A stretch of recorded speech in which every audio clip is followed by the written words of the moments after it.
авч төрдөг байж.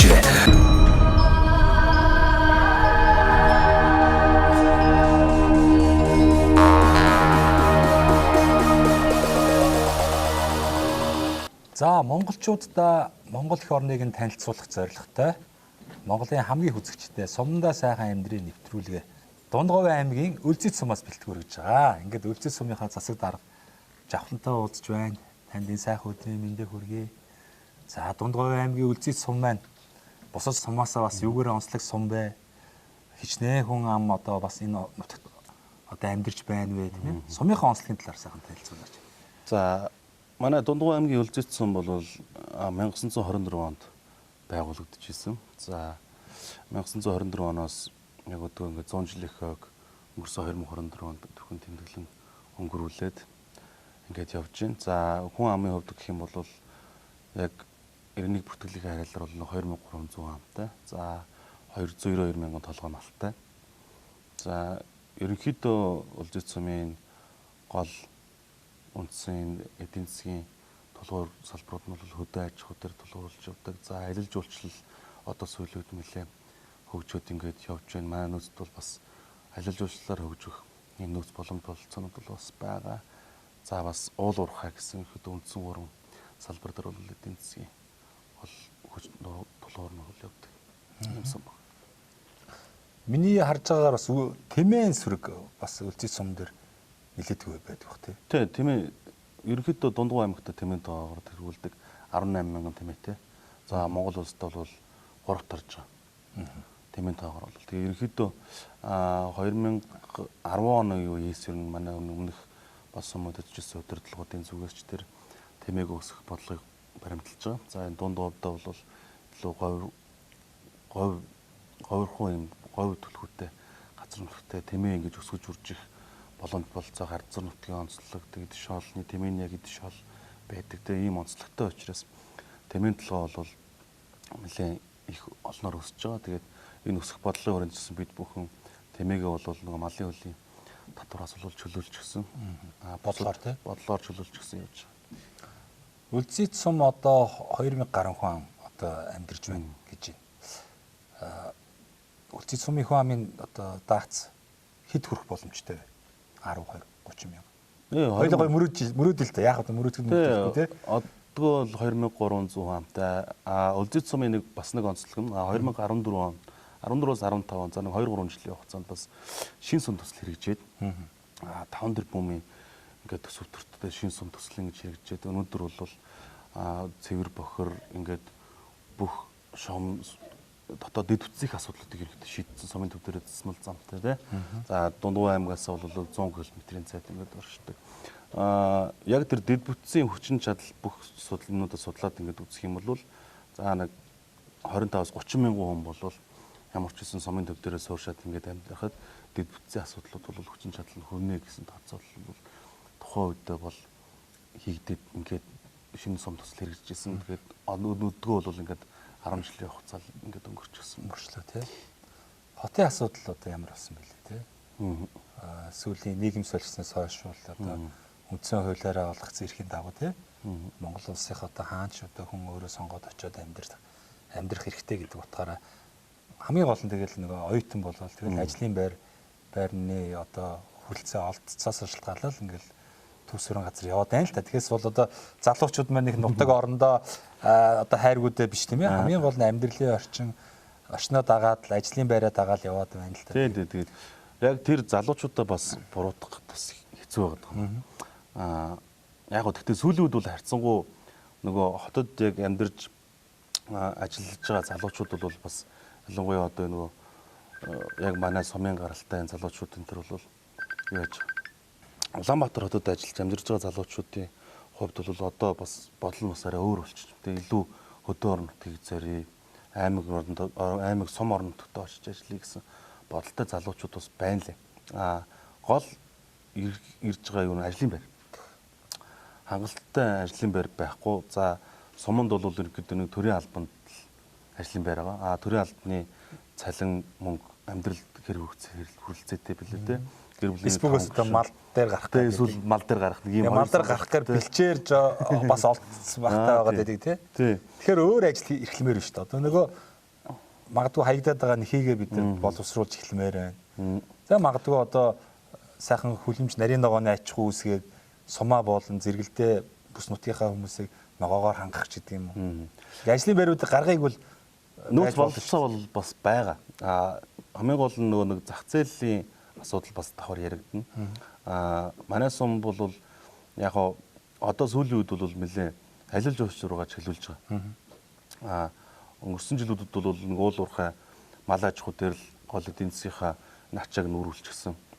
Тэгээд нөгөө нэг хамгийн гол нь энэ хоёр маань хоорондоо нөгөө нэг зөрчилдөд өгдөг тий.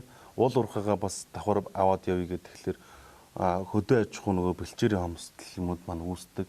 Энэ хоёр маань хослоод явхад бас жоохон тохиромжгүй асуудал байгаа. Энэ дээр болохоор бүр гоё илүү цэвэр юм гоё салбарыг хөгжүүлээд явах юм бол бүр энэ байтугай гоё хөгжлийн том гарсны гэдэг тийм өргөн боломжууд бол байгаа байхгүй.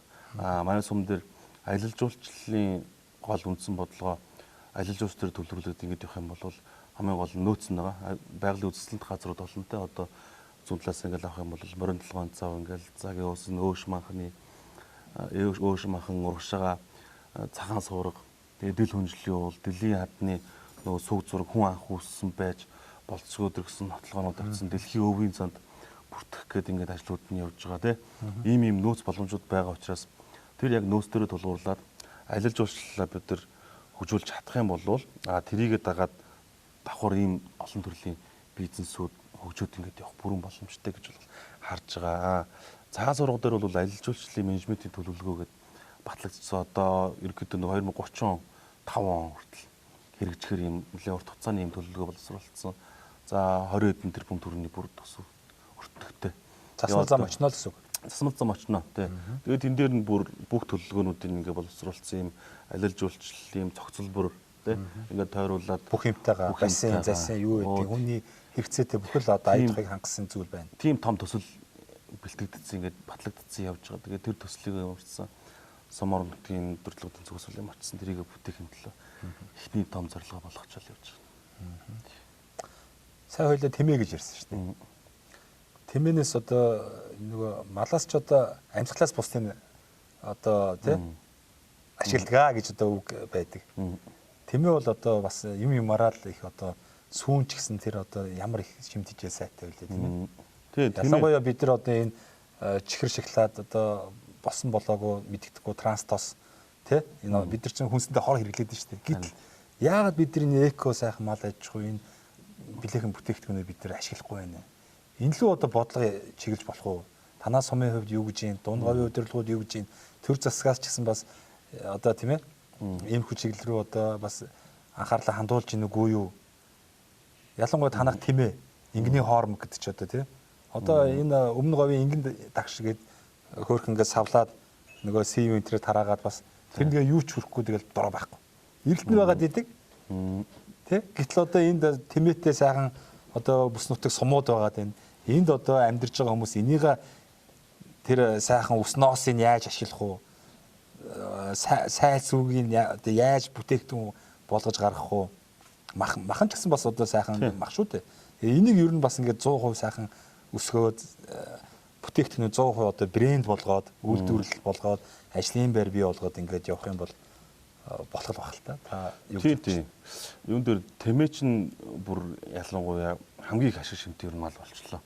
Сүүлийн үед өмнө нь бол бас жоохон ашиг шим багтаа гэж үнэлэгддэг байсан. Сүүлийн нэг 10 жилийн хугацаанд бол тэмээ ер нь хамгийн их ашиг шимтгий одоо ноос ширнээс авах бол хамгийн үнэтэй болж байна. За ноос бол ноолорны наслорчлоо одоо ер нь үнэсэндээ тэр нэг таваар бүр рекламад ачиж тээ. Далаа төөрөнгүүтсэн чинь Монгол тэмээний хүнжил тэр ярьсан байсан. Тэр мөрөн дээрээс авах тэмээний ноосны үн зах зээлийн үн бол айгүй нэмэгдэж өндөр болж байна. Тэгээд дээрэс нь нөгөө ингийн сүг дэлхийн өрөө хөлөө зөвшөөрчлөө тээ.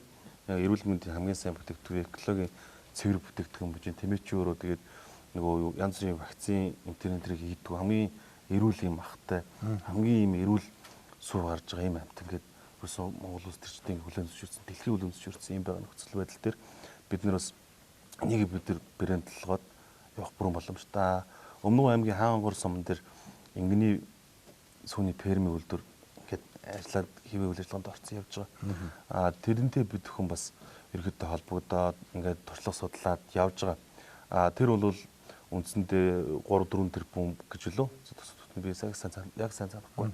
3-4 тэрбумаар бараг бүтсэн тийм үйлдвэр байл.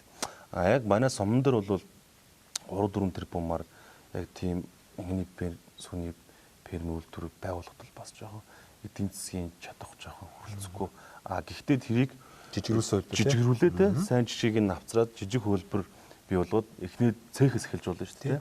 Эхний сүүний цех тэндээсээ өргөжөөд магадгүй тийм бүр 5-10 тэрбумын имлгээд үйлдвэр болоод хөгжих боломжууд нь бол байгаа. Манай тэмээ голлоо өсөдөг малчид ерөнхийдөө тэр чиглэл рүү нэлээд оролцъё те. Одоо энэ хоршоо хөгжүүлэх бодлого ингээд улс орон дээр явж байна те.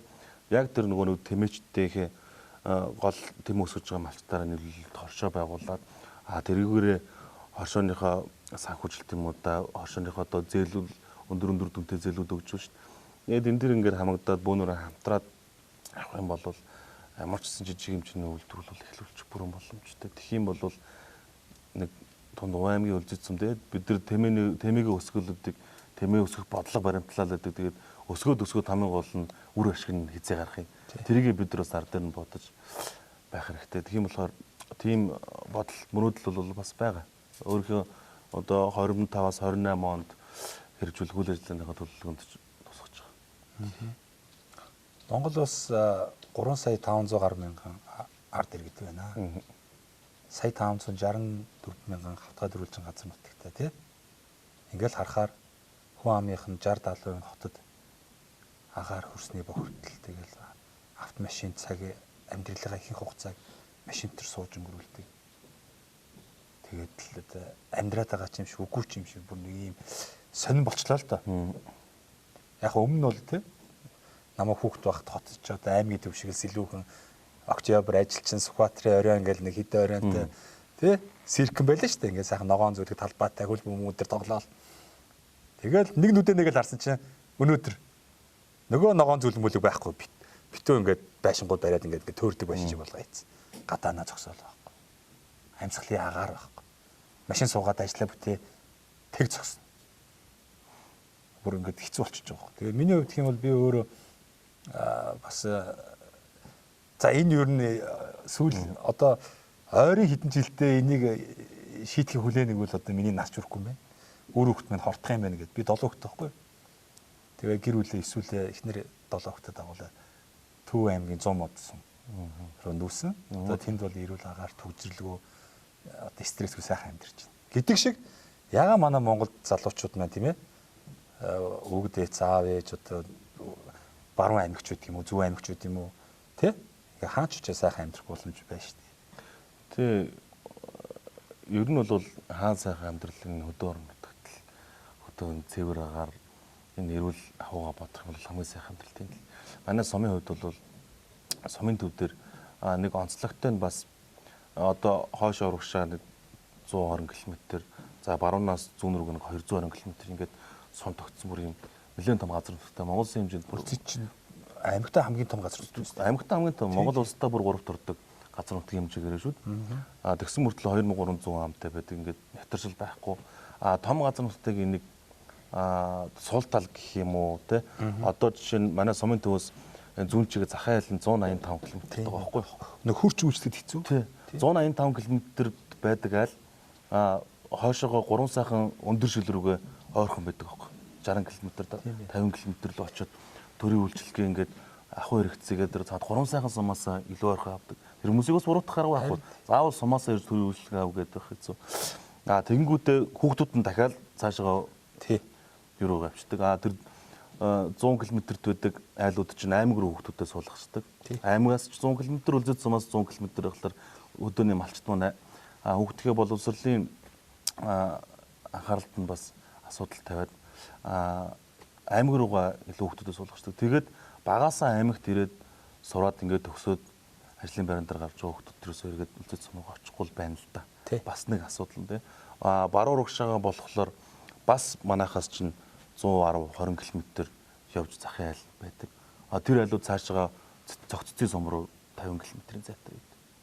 Цогццын сум ч одоо бүр хотын статустай том болцсон шүү. Том болцсон байж байна те. Тэгэхээр бас тэр хүмүүс чинь цаашаа дахиад тэндээс очиж бүх үйлчлэг юм л да. Тэгээ эргээд нөгөө сумын төв дээрээ нагтаршил байхгүй болчихсон. Нэг асуудал. Тэгээ тэр хүмүүсийг бол одоо буруутгаад байх зү тэглээгээд тэрийг бас буцаагаад бид нар өөр бодлого барьж л бид нар илүү наашаа анхаарлын татгал бид нар өөрсдөө хичээх хэрэгтэй болж байгаа юм л да. Юун дээр хамгийн гол асуудал сумд ирж ажиллаж амьдарч байгаа асуудал гэх юм бол энэ бас юу вэ?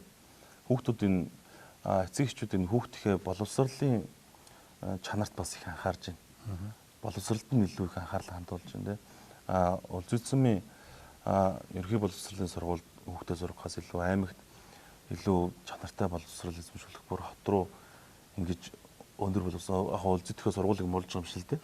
Гэхдээ нөгөө тэр аймагт илүү их нөгөө секс дугуулын энэ хичээлийн бос цагаар энэ ажилуул секс дугуулan за давталга энэ хажууд энэ нэмэлт хөтөлбөрүүдэд их хамрагдаж байна хүмүүстэй. Тэгээ тэрийгээд байгаад бас аймаг руу бас явж байгаа хүмүүс бас байна. Тэрийг одоо ерөөхдөө нөгөө хуучин бол интернет гэж байхгүй хаа чи яалчгүй багш нар залгадаг байлаа шүү дээ. Одоо нөгөө интернет мэн хот хөдөөгөө хамааралгүй орон зай хамааралгүйгээр сурч болж байгаа. Хаач интернет байгаа учраас үүнийг ашиглаад техникийн дэвшлийг ашиглаад бид нар хөгжих боломж бас байгаа юм болов. Хоёрдугаар гэх юм бол сумын төв дээр за анги дүүргэлт за зарим газар бүр 10 20 ч гэдэг юм уу те ийм баг байна, сэрэг байна. Тэгэхээр нөгөө багш маань хүүхдэд тулж ажиллаад байна. Даалгавраа хийсэн нь аав ээж нь ямар төгжрөх биш.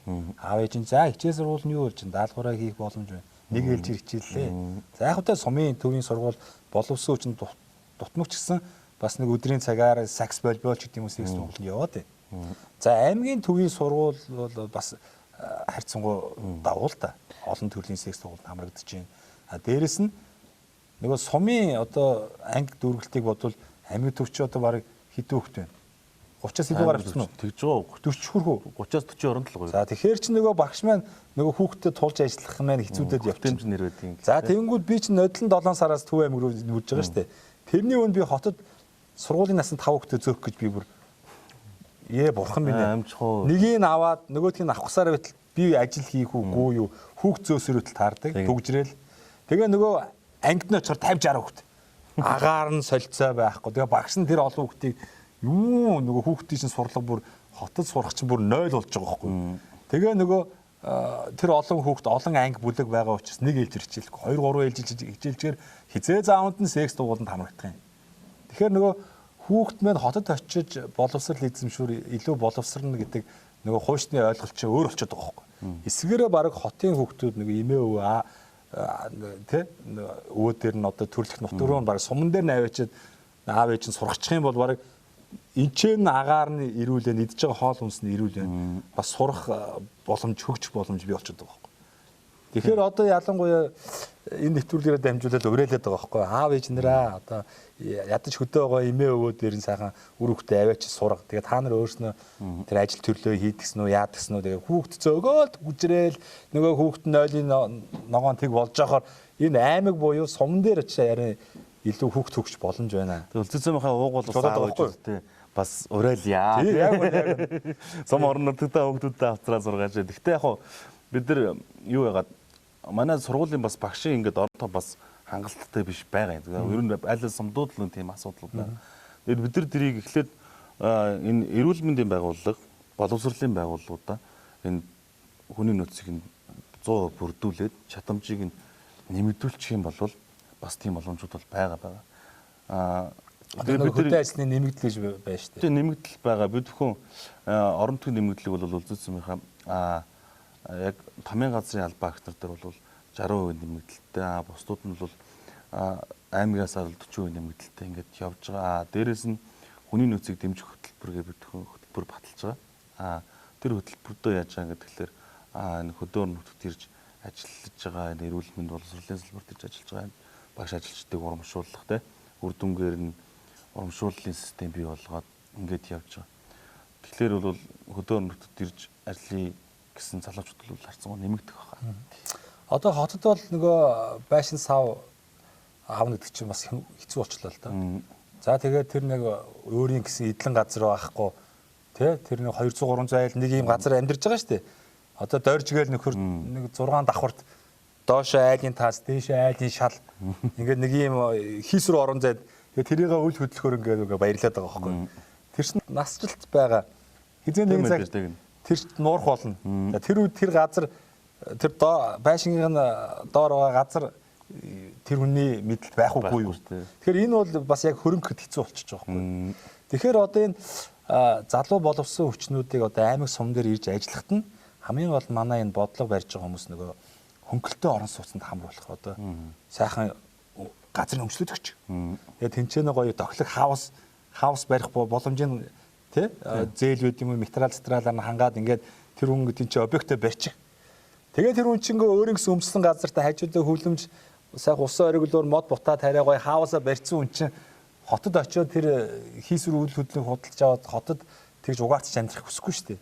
Тэгэхээр энэ бас хөдөө орон нутгийн залуу боловсон хүчнийг тогтоох бас нэг хэлбэр бол тухайн одоо сайхан боловсон хүчнүүдэд газрын сайхан сумн дээр олгож өгөөд байшин савнд босгоод өгчих юм бол энэ бас их сайхан хөшөөрөг болох юм болов уу гэж би явсан газарт гэж бодогдсон шүү дээ. Тийм. Ер нь бол баялаг хаана те тэр хүмүүс нь баялгаа дагаал ингээл явждаг шүү дээ. Тэгэхээр яг суманд бол манайх энэ төрийн албаа агч нартаа зориулаад бол орон сууц төлөвлөсөн байж байгаа. За 25 юм 26 оноос ашиглалтанд ороод явах 12 ил орон сууц. За түүний хажуугаар нөө сумын ерөнхий төлөвлөгөөнд бол ийм хаус хорооллын бүс бол төлөвлөжсөн.